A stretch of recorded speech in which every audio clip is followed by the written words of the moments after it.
know. It's been a really long time, and I have no excuse other than, holy shit, a lot has happened. But we're gonna get back into the swing of things. But because I did not film anything, you're gonna get an old recycled video that you might not have seen yet. But this is a recording of a podcast I did with my sister, like back in the summer of 2020, I believe. So give it a listen, watch. We talk about anxiety and relationship stuff, and it was a really good chat. So I hope you enjoy, and if you like what you see, stick around. It'll be fun. Maybe I'll upload another video in 6 months. Welcome everybody to the Frequent Crier Club podcast. I'm your host Jasmine, and we're back for episode 2. Today we're going to be chatting with a special guest, my sister Coral, who's a counselor in training, about to get her graduate degree. Do you want to introduce yourself, Coral? Say hi. Yeah, hi guys. I'm Coral. I just finished my master's program in counseling psychology, and I am happy to be here and happy to join my awesome sister. I'm laughing because I heard your customer service voice like turn on. You're like, hello? Hello, I'm Coral. We all have it. It's okay. Mine's really low, so.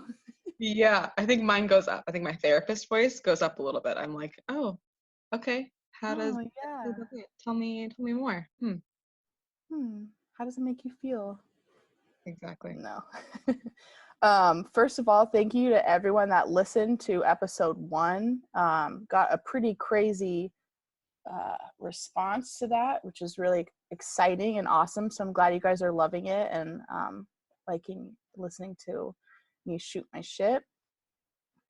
We're gonna do a Q&A today, which will be fun because majority of my DMs are constant bombardment with you guys asking questions about anxiety and OCD and my experience, and also whether I am Team Edward or Team Jacob. So we're going to chat all of that today. We have Coral here to help facilitate these conversations so they are healthy and we do it in a way that's safe. And also, it's always good to have another brain to powwow on these with. Do you have anything you want to start with, Coral? Do you want to share your story a little bit or let everybody know how you got into being a therapist? Yeah, I think I do want to start with a little disclosure that any advice and guidance here is not therapy. Yeah.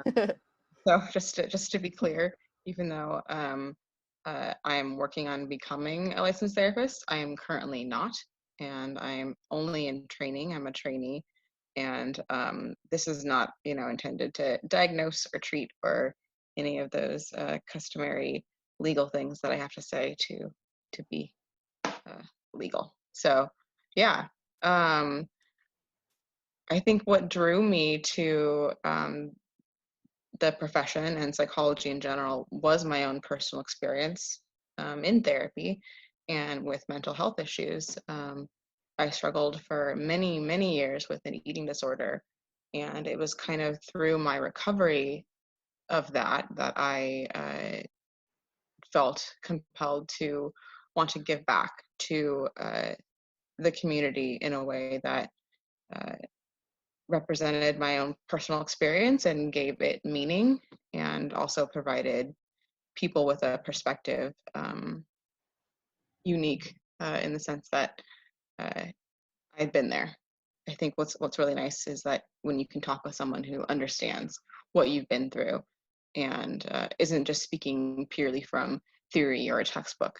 They understand, and I think a lot more people than we realize understand some of the struggles that we go through, whether that's eating issues or anxiety or whatever it is. Yeah, that's very true.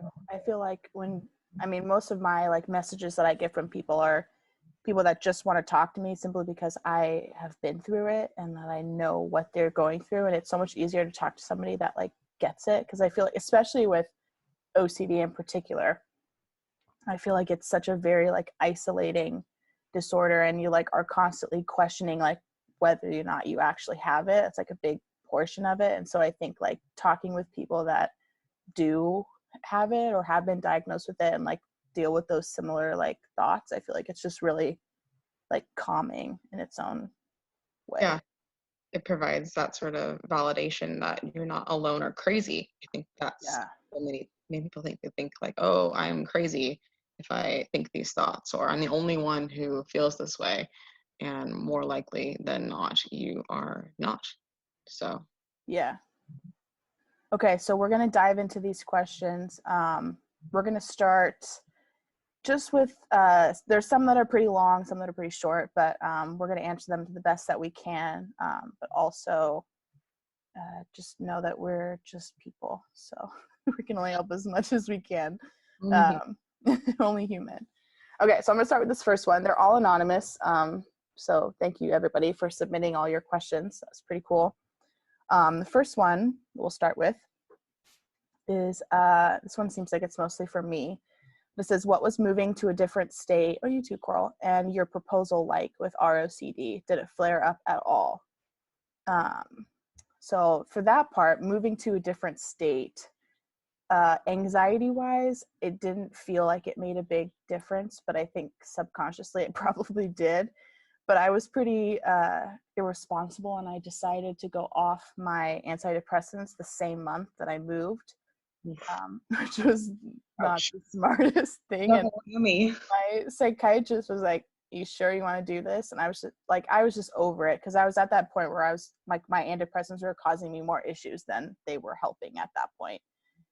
So I was just kind of like, I think it's time to go off of it. But so that wasn't the smartest thing to do, but moving to a different state is hard because you have to like really have a good support system with you. I was lucky because I moved with Arthur, my husband, and that's pretty much like a locked in friend no matter what. So I didn't really have to worry about like feeling super lonely. But of course, still to this day, and we've lived here for like a year, maybe like last week, and I still have not made any friends. So clearly something's not working for me there. But it's definitely hard to like leave your family, you know, and like the people that give you that sense of like routine and stability. What was it like when you moved, Coral, when you moved from Humboldt to when I moved, I think I was very young. I was 2 weeks after high school graduation, and I was ready to get out of a tiny town. And I came to a town that felt really large to me. It's not, it's really not a big city either, but it's big enough that it feels roomy. I think, if I remember correctly, it was hard those first few weeks. I think I didn't have a job. I didn't have like any sense of root or purpose, and that was hard. But I've been here for a long time now. 11, how long has it been? 12 years. 12 years. Dang. So I think once I started to build up my community and build up my circle of friends and people, and that shifts certainly. Like I don't have the same I did when I first moved here, but I think I'm someone who enjoys finding roots, and establishing and having a community and like being a regular and having all of that. So I think that if I were to move now, it would be hard. I don't think I would enjoy that.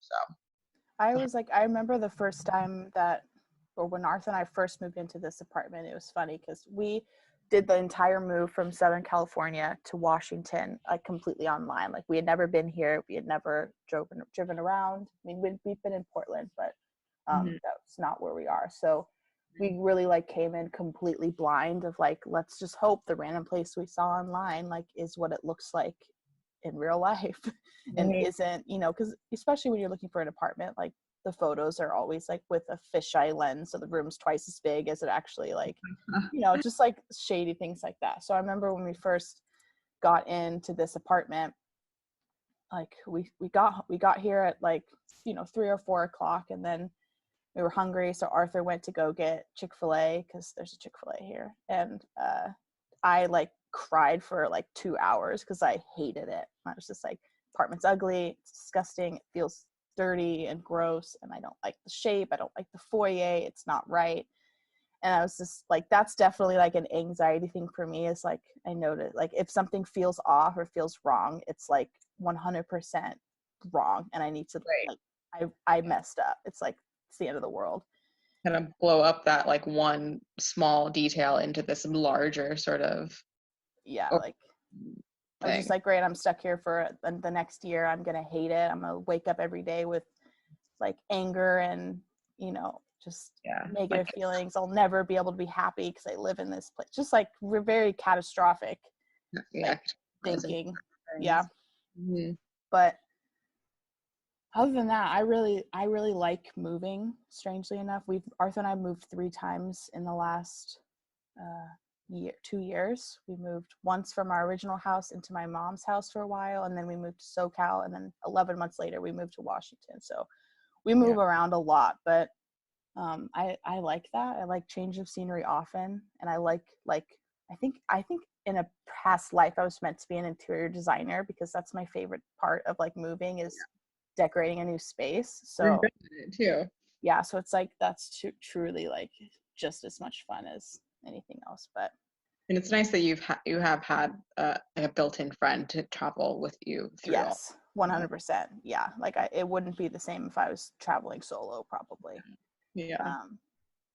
But and then the second part of this question says, what was my proposal like with ROCD? Did it flare up at all? To be completely honest, no, it didn't at all, which is surprising to me, because I was pretty sure that the marriage was going to be like this big trigger for me. But I think it was kind of the opposite. I think, like, for me, like, my thing is, I get really anxious when I have to make a decision of some sort, because I'm just like, what's the right answer? What's the wrong answer? And then I'll obsess about that. And I feel like for me, if I can make a decision, then that anger subsides. And if I can stop second guessing that decision, then my anxiety like subsides. And so choosing to get married, and I was like, this is like what I want to do. Like, I had made that decision. And so like, almost as if like all of my relationship anxiety, like, kind of faded away, because it was very much so like, I've made that choice to stay, and it's gonna, and then just go from there. If that makes sense. But yeah, it makes total sense. Yeah, and I think also I was very much so expecting it, which is kind of like terrible. But the like months before Arthur's proposal to me, we were talking, and I was just like, I want to get married. Like, I want to get married in the fall of next year. I want roughly a 9 to 12 month engagement, which means you have to propose to me before December 12th of 2018, or else I'm going to be very angry at you. And so it was like, I was very in control of everything, which part of me like regrets, because then I like missed that like surprisal aspect of it. But at the same time, the way that I am, I don't think I could have let it be any other way, just because like I needed that. But the week before we went home, which is where Arthur proposed to me, I told him, I was like, oh, you know what would be so awesome if you proposed to me like when we went back home, because then like everyone would be there and we would get to be with everybody. Like, that would be so cool.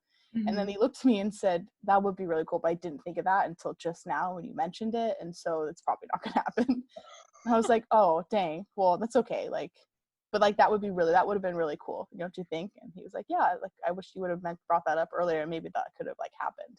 And then that's what he did when we got home. So it was funny, because it just, I thought I was in control, you know what I mean? But I totally wasn't in the same way. Did you already have it planned that he was going to do it while you were at home? Oh, wow. And when he said that, he was like, said in his head, he was like, oh shit, like she figured it out. And it's even funnier because the day he proposed to me, we were driving and I did my makeup really well. I had mom do my nails because I was like, what if? Like, it wasn't so much what if, it was like, he better, I'm gonna be really mad.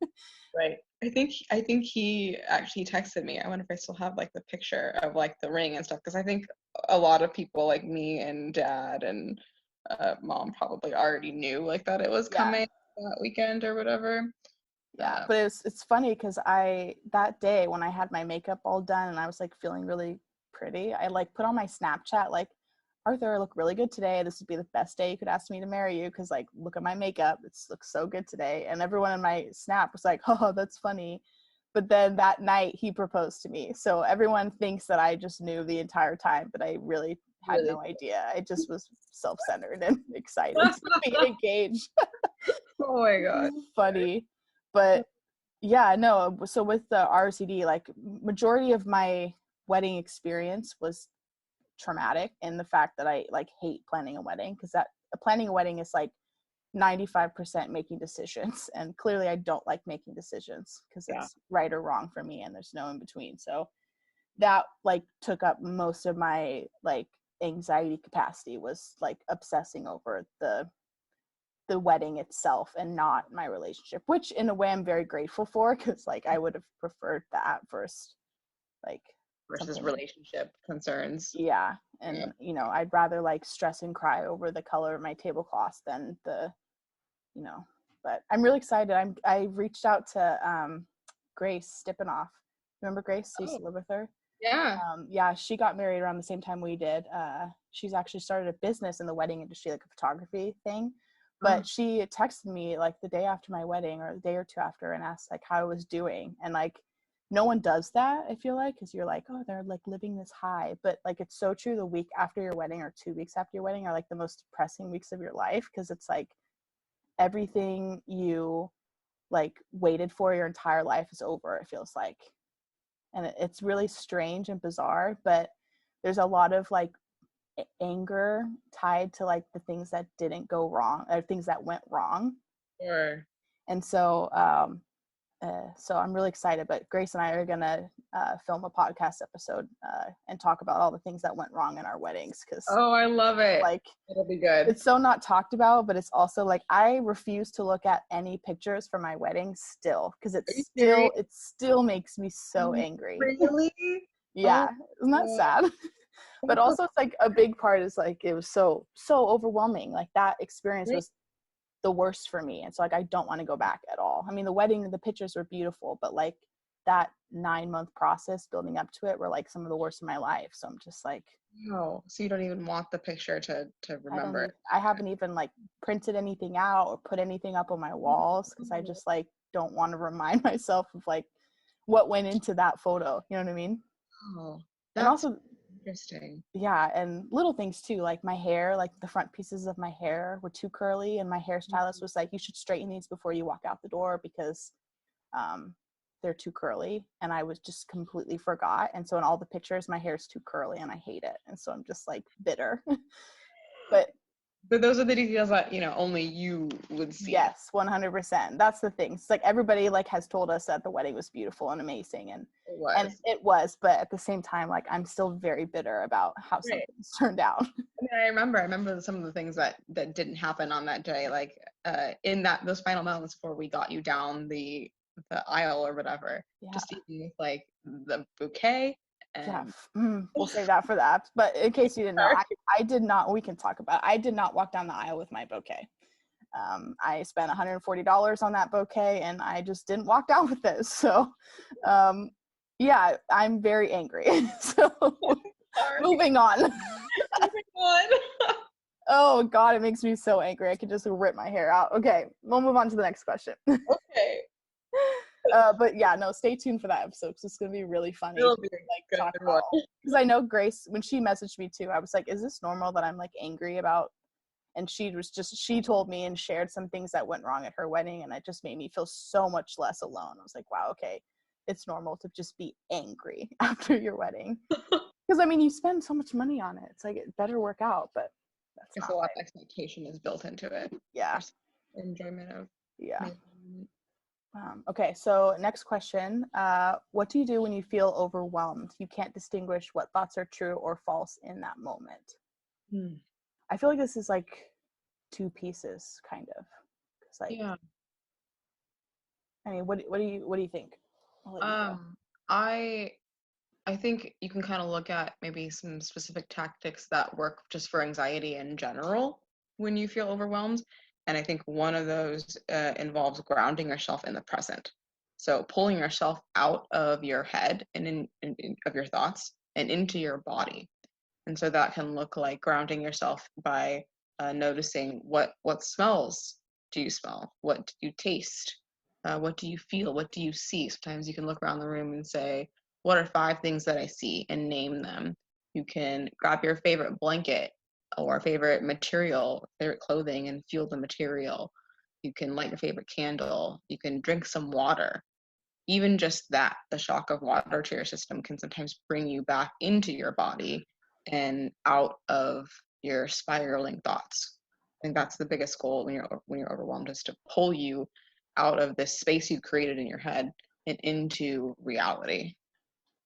It's such a smart answer, because when I feel overwhelmed, I just like go and cry for a good 20 minutes, and then I take that photo that's like this, and then I usually yeah, just cry. Just cry and feel great. Yeah, everything's fine. Yeah, but I get overwhelmed a lot, but it's usually not like for me it's very much so like work related, like, you know, I'm just like work stressful, and then if my home life is stressful. But I do like similar things. Like what I like to do is I'll like put in my headphones, and I have to have over ear headphones. I don't know what it is, but any kind of headphone that's just in my earbud like doesn't do it for me. It has to be over ear, so it like encompasses my whole head almost. And then my dog's walking past me. And then I like go outside. That's a big thing for me. Is I'll go for a walk, or I'll go ride my skateboard for a little bit, and just like not pay attention to whatever. But I get this question a lot, like what do you do when your like thoughts are going crazy? And I always just like tell similar things, like tell people to do something that like not so much distract them, but just like shift the type of brain, that part of your brain that you're using. So like for me, like art and film and stuff like that is really like therapeutic for me, but to everybody it's different. Again, I think that's exactly the right thing, because you're engaging your senses, or like you said, you know, walk or going skateboarding. Again, you're getting back into your body and moving out of your head. Yeah, definitely. And I think another good thing to do is to give yourself permission to feel that way. I think a lot of times with anxiety and with OCD, there's a lot of fighting of your feelings and your thoughts, of course. But I think giving yourself permission to feel overwhelmed, like oh man, I feel overwhelmed right now. Acknowledging that and then moving through it by getting into your body, I think is a great way to start. Yeah, it's almost like you just have this innate response that like any negative feeling means something's like bad, and like you shouldn't feel it. Exactly, not the case. Yeah, that's huge. Yeah. What do you do when you can't distinguish true thoughts or false thoughts in that moment? I think typically if you can't distinguish them, that should be your answer. Like that it's not real. You know, if like, I don't know which what's not, that should be your tell that it's probably OCD or anxiety. Yeah. It feels like something you can't quite wrap your head around. If you're spiraling, if it's going in a ruminating sort of, you're like circling the same idea over and over again, trying to figure out like if it feels like it's taking too much energy out of you, it's probably OCD. Yeah, that's very true. Okay, next question. What advice would you give someone who has relationship anxiety or starting therapy and is starting therapy? Yeah. I think the first piece of advice, what wasn't really advice, would be to commend them that they're starting therapy. I think therapy is an awesome, wonderful thing, but it's a scary journey to begin sometimes. So I think anyone who's starting therapy, for whatever reason, should be really proud of themselves for doing that. Yeah, I remember when I first started therapy, especially because like when I first started therapy, majority of my thoughts were all around my relationship. Like I wasn't having any other anxiety elsewhere. It was just all like relationship fueled.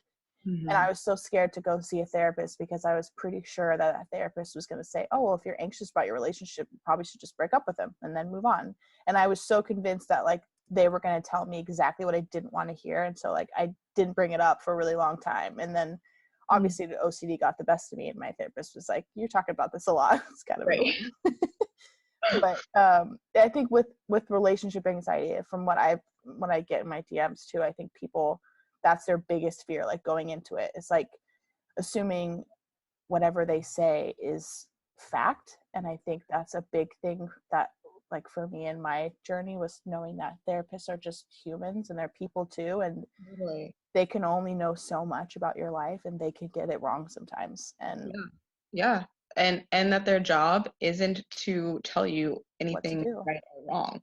They're not there to tell you what to do or to tell you to leave your relationship or stay in your relationship. They're there to sit with you and talk through it and help you find your way. Yeah, exactly. And it's like, it's so interesting that it for me, I still have this fear, and I'll work through it one day, but probably not anytime soon. But I will not, and I will never go see a psychic, because I'm convinced that they know everything and they're going to tell me that I'm living my life wrong and I'll have to start over. Like, that is the biggest thing for me. But Really? it's like, yeah, it's funny. I will not go to a therapist or a psychic. Like, I'm convinced that What's funny is that I've been watching this TV show called Shut Eye, which is about like a psychic, and it's like a psychic con ring is what it is. There's like people. Well, they don't know, they're not pulling from anything real. It's a whole thing about, it's like the mentalist sort of like how to pull information and read people. Yeah. And to like say the things that are going to hook them to get them coming back for more, to get that information. So that makes me feel a lot better. Thanks for sharing that. But like that, it's like that still same kind of like like just silly thinking that somebody has all the power and the knowledge to tell you what exactly to do in your life, and like nobody has that. Nobody can do that. Yeah, no one can do that. I think one cool analogy that I sort of learned in grad school to think of therapists as is midwives. That they're like the midwives for your mind. You know, they help. Does that make any sense? I don't know. Yeah, I wanted to be a midwife for a while, or a baby doctor. Did you know that? Really? Yeah, it was like if I had the attention span and the drive to go to school and study like medical stuff, I would want to be like a deliver babies. Wow, I didn't know that. Yeah, every time I see a baby born, I cry for like a good 20 minutes. Really? I like sob. I love babies. Sweet. But that's another fun fact about me. But yeah, so I think it just goes back to like assuming that like life, I almost said life coaches. I'm sorry, I'm in work mode, because I'm always talking about, if in case you know, I work for a life coaching company, so this is very prevalent.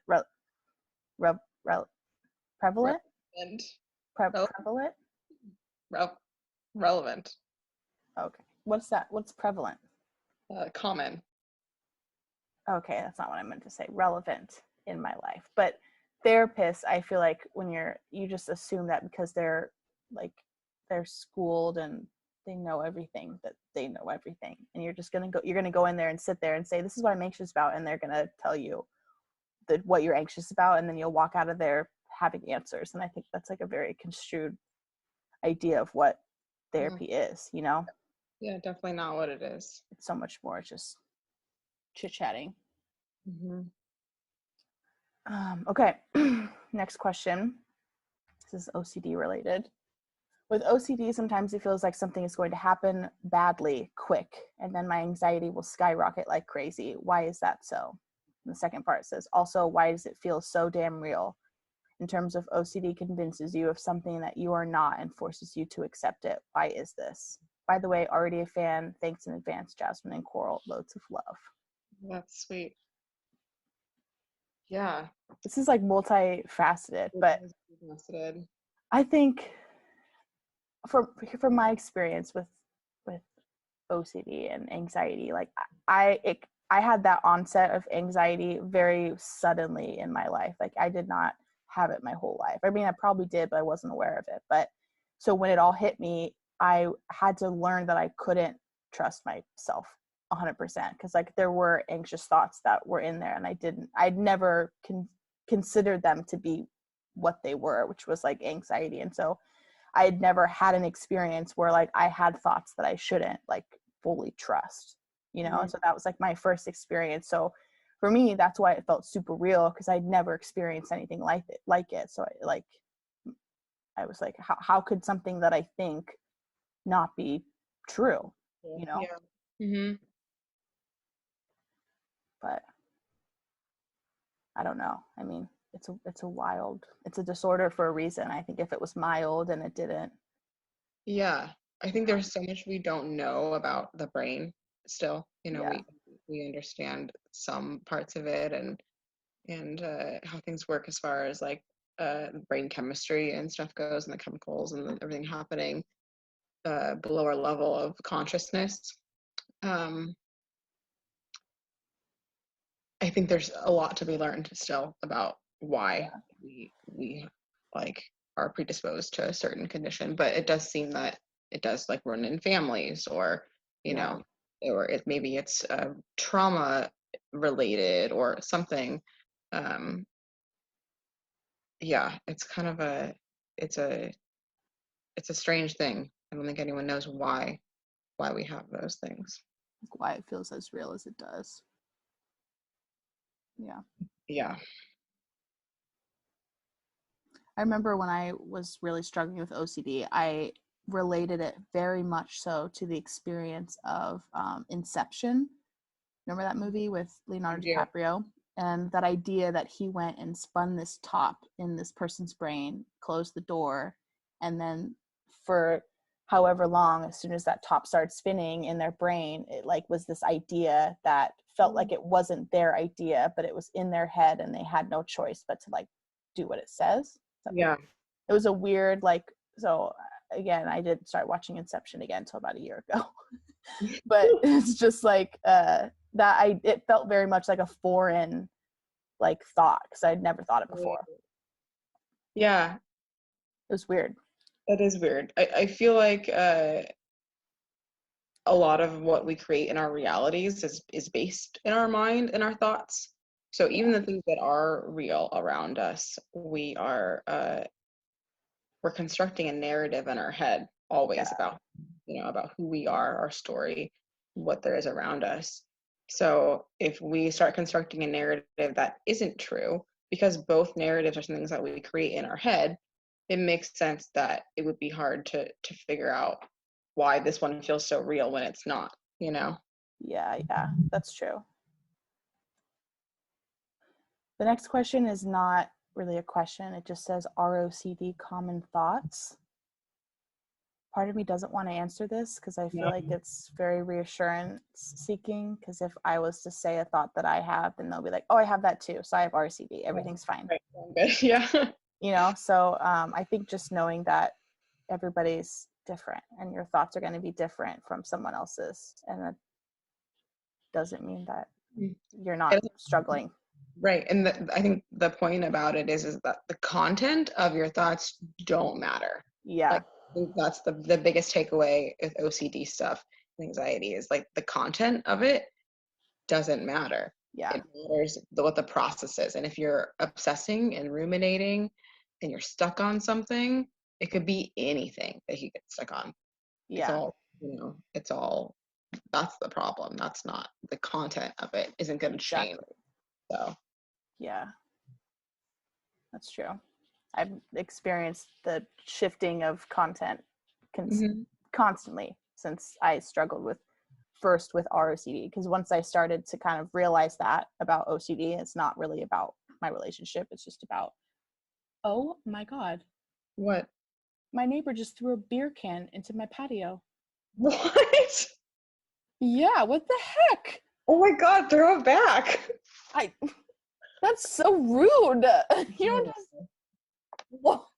Oh. Maybe they know where they were throwing it. I'm shook. That's never happened before. Well, thanks. We've got a new neighbor, and I don't like him. So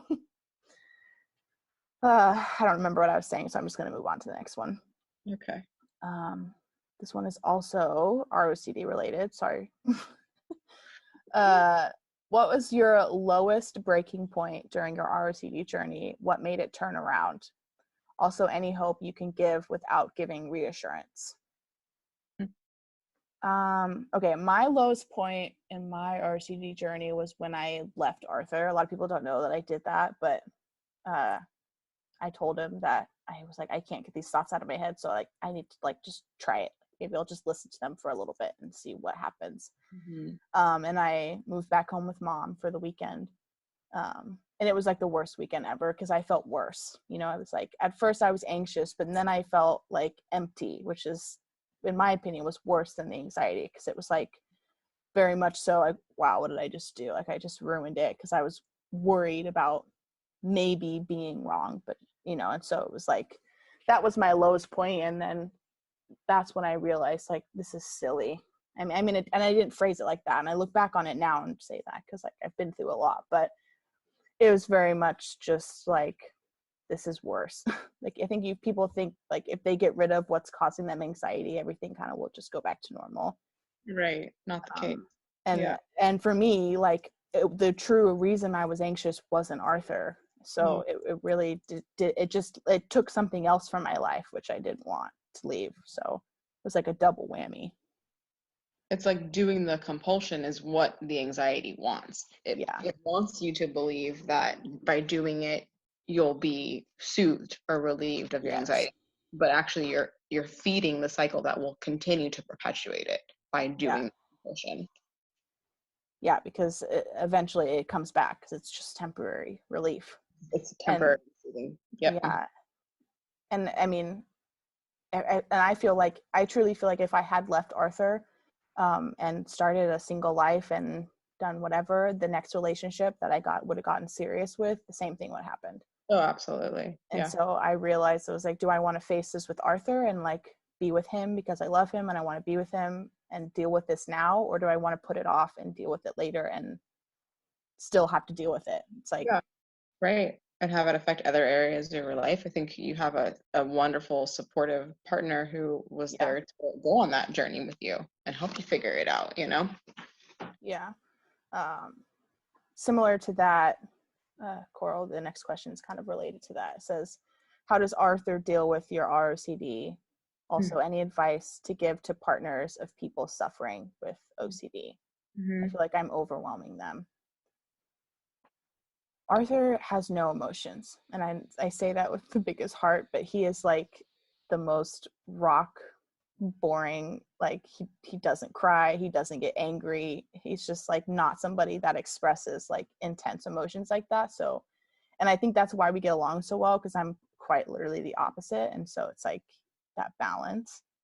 But he just like, he tells me he was never worried at any moment about me leaving him. Like even when I literally left him, he was like, she'll come back, like I don't think this is actually what's happening. So he was very confident in me and knew that like something else was going on, and that like it doesn't just, you know, you don't just overnight decide that your 6-year-long relationship is a lie, you know what I mean?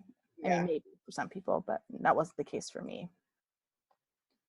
But what advice would you give to people who have partners that are suffering? To the partners, I think that I have a few pieces of advice I would give to partners of people who are suffering. I think that one of them would be to try your best not to take it on. I think as partners of people who suffer from anything, you know, like if you're a partner who suffers from, whether it's anxiety, or your partner who suffers from depression or something like that, I think it's important to know your limitations as a person and provide support when you can, but understand that you can't fix it. You're not there. Your role isn't to fix it. I think the role could be to help them get help and encourage them to see a professional. I do think that most of this could receive a lot of benefit from professional help. So I think not taking it on as your own problem to fix, and encouraging professional help are two good starting points. And then patience. I think it's super, super hard, but to have patience and try and not personalize and try and understand that it's not about you. Has nothing to do with your relationship, really. It's bigger than that. And then I think, to as hard as it is to maybe not provide the reassurance that they're looking for in a way, certainly like provide support, but with just OCD in general, it's not necessarily helpful to just constantly provide the validation. It's that soothing that is only temporary. Yeah. There's a book too that all the podcasts that I listen to recommended. It's like how to deal with a family member that has OCD, I think. Yeah. A lot of therapists and the people that I listen to like really recommend it. I've never read it, but I've heard it's really good. That sounds good. Yeah, pretty much probably everything that you just said. Just like how to not give into it was a big part of that book. It's like how to not give them reassurance and be healthy, help them. Yeah. Okay, this next question is my favorite question that we received. Says, hello, this has nothing to do with mental health. Thank you. And not that I don't want any mental health questions, but I'm glad that we got a mixture. But it says, this has nothing to do with mental health, but I think, Jasmine, you are or was a fan of Twilight. Are you more Team Edward or Team Jacob, and why? Lots of love. I love this question. I still am a fan of Twilight, 100%, 110%. I've always been Team Edward. Anybody that's Team Jacob can just leave. Oh, wow. I'm very passionate about Edward because I don't know. Team Edward, that's all. And why? Oh God, I have to answer why. Why? Oh dear. Oh, first of all, I just think Robert Pattinson is fine. Like, I love that man. Love his hair. I love that like messy, greasy, haven't showered hair. I'm a big fan of it. But I also just like, I really don't know. I feel like I'm in relationships. I am not the one that likes to chase. I am the one that likes to chase. I don't know how relationship things work, but I don't like clingy people. And I think Jacob to me seemed very clingy. And so I was very like, ew, like I don't like that. I don't know. That's all I can think of. But I really passionately do not like Jacob. I always thought he was annoying. Good to know. That's pretty much as deep as it gets. I just thought he was annoying. Not much else to it. Oh. You weren't super into Twilight, were you, Coral? No, I wasn't. I did read the books, but I wasn't super into it. I think I watched or I read another book series around vampires, like the whole like True Blood series. Oh yeah. My vampire porn. I remember I used to walk in on Mom watching True Blood, and I'm gonna cut that part out. I don't think she wants to. Okay, good. Moving on. Oh God. Okay. Hey guys, I've been struggling with anxiety for a while now, trying to educate myself in the best way possible. Lately, I have been bugged by the question if I'm dealing with my anxiety the right way or doing it all wrong. Is there even a right or wrong way if you're trying to be as self-compassionate as possible towards yourself? Would love to hear your opinion on this one. This one sounds a lot like what we talked about earlier with like therapists who either tell you you're right or wrong. Yeah. I think the same sort of idea. There's really no absolute.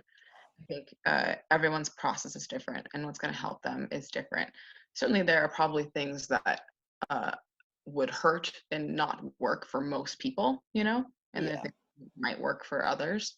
But I don't think there's any particular right or wrong way, unless you're talking about things that really do feed the cycle.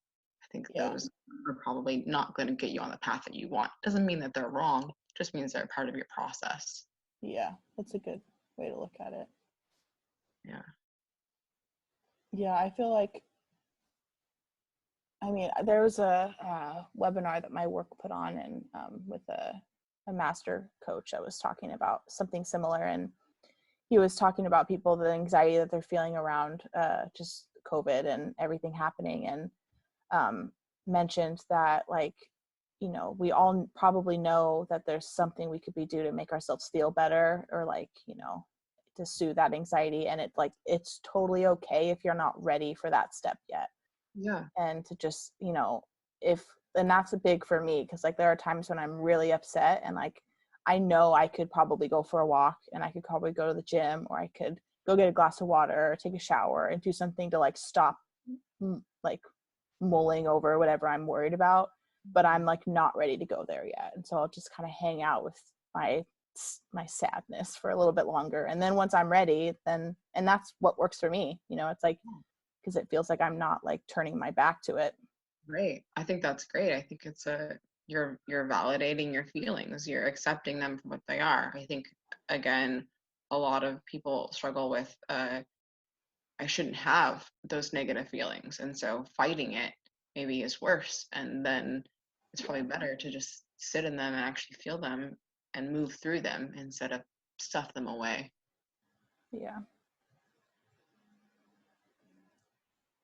I'm trying to weave through some of these questions because they're mostly paragraphs, and just we answered most of them already, because if everybody in these questionnaires has OCD, everything we've talked about will probably help. It doesn't matter if we talk about your specific boyfriend and what you're dealing with. So Content. yeah, content, not important. Yeah. This one says, after ROCD, what does love mean to you now? Did you ever believe your thoughts? To answer the second part of that, yeah, that was why I struggled with it for so long. I was convinced that something was wrong with my relationship. But love for me looks very different now, because I think before, and this is like a big relationship like myth, but like love's supposed to be like fireworks and passion and like explosions of lust, and everything's supposed to be like it's in the movies and like Hollywood. And from everything that I've dealt with, I've learned that love for me is like just comfort. You know, it doesn't have to be like exciting and sporadic. It's just kind of like having someone that you can be yourself around like entirely. And for Arthur and I, we didn't have any, like, we never fought or had any conflict or struggles in our entire relationship until this started, which was like 5 years in. So it was like a whole new like dynamic in our relationship now. And since then it looks very different, but I think it's much healthier. I think it's like he understands me more now than I think he ever did, and gives me space when I need it, and knows how to read when I'm having a bad day, and knows what to say and what not to say. And that to me is like love, you know, it's like that. A very attuned partner. Yeah, just kind of like, and again, like it looks very different than it did, you know, 2-3 years ago, when we were just kind of like hanging out and do whatever we want all the time. Yeah. And now it's very much so like, what kind of day am I having? Like, am I okay to go out and go to the movies, or do I just want to sit at home for a little while, or all of that. So I think it looks very different, but I like it a lot better, you know. A lot of people ask me like if my relationship changed because of it, and I think they want to hear no, like they want to know that they could go back to what their relationship looked like before they got anxious and before they started dealing with these thoughts. And it's like, for me, and honestly, like that, it doesn't go back to that, but it doesn't mean it's bad. Great. Like it gets better. Like yeah. with the struggles and with the anxiety and all of that, like we are stronger as a couple, stronger as friends. Yeah. And we have a lot more trust for each other, a lot more understanding. And I would rather be where we are now than go back to before all that happened. Absolutely. I think we did not know each other, even though, you know, we had not seen that like dark, like scary part of each other's like mind. Yeah. And I think that's mature and differentiated intimacy and love is when you have looked at those things and you understood that a partnership isn't always going to be comfortable. Yeah. Sometimes it's hard. Sometimes it might be really hard.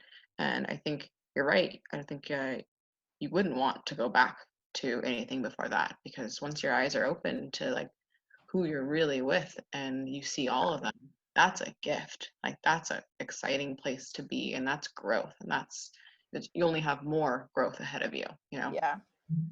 It's good. It's really good. Yeah, I agree.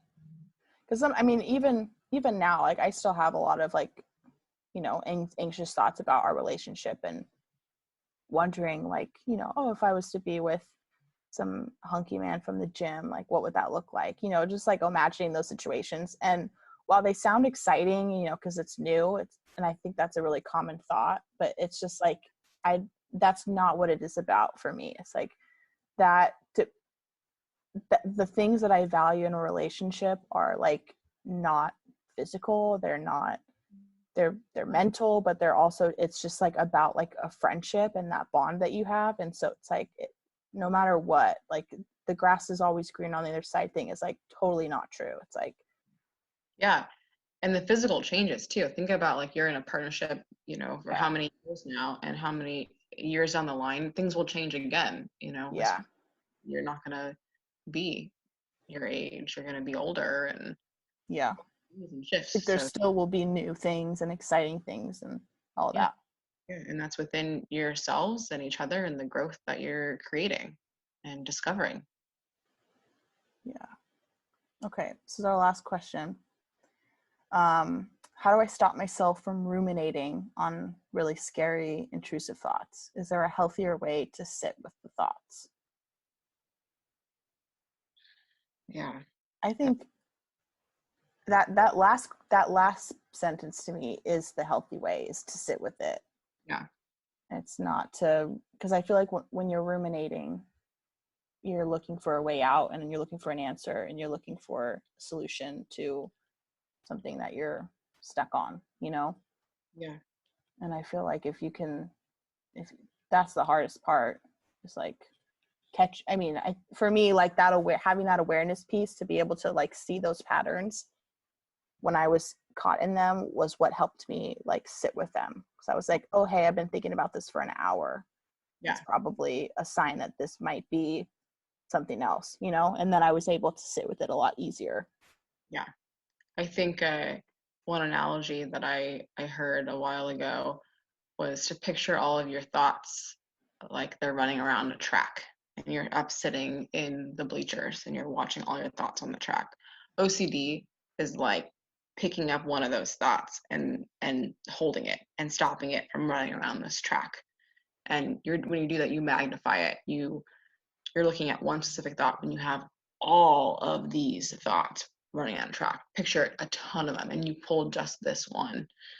And I think if we can recognize that our brain is going to have thoughts that we don't understand or don't know where they came from, we have so many thoughts. If we can understand that they should just be these things that run around a track and they're passing, not something we need to pull out and look at all the time, Yeah. then I think it would be really helpful.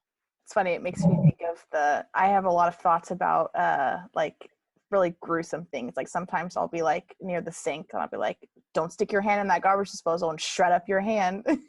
But if I sat there and was like, why did I think that? Like, why do I want to shove my hand in the garbage disposal?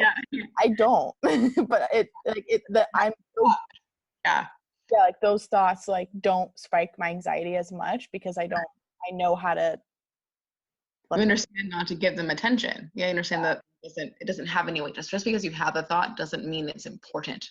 Yeah. It doesn't mean you have to pull it out and look at it and obsess about it and figure out, why did I have this thought? Like, why did I think my partner is someone I don't want to be with? Whatever it is, you know? Yeah. Yeah. Just the amount of times that I think like I watch the like most gruesome traumatic scenes in my brain. So that's like hallmark OCD. That's what my therapist told me, because I was like, sometimes I'll be walking the dog and I'll just like imagine like what I'll imagine the scene of me getting hit by this car, my dog watching me barking at my bloody, dismembered body, all of the people on the sidewalk being like, oh my God, we need to call her. Me laying there bloody, being like on the street, and I'll watch it like an out of body experience. And then I'll like pop out of it and I'm like, ooh, that was terrible. But you don't, the point is that you don't sit there and be like, oh God, why did I think that? Like maybe it's a sign that I'm gonna get hit by a car. Yeah. You want to do that. Yeah, just there's no point going down Yeah, the rabbit. it's just like It's a passing thought and hallmark OCD. so funny. I wish I could daydream about nice, pleasant things and not gruesome murder scenes, you know? Yeah, maybe you could. Maybe I'll work on that. still, yeah. Yeah. All right. Well, that wraps our Q&A episode. Thank everybody for sending in your questions. That was awesome. I apologize if we didn't get to your question, but for the most part, you know, content doesn't matter. And I hope that a lot of the questions that we answered can be related back to. I don't know where I'm going with this. Sorry, my thing popped up on my iMac, told me I need to clear out my disk space. So I'm just like, ooh.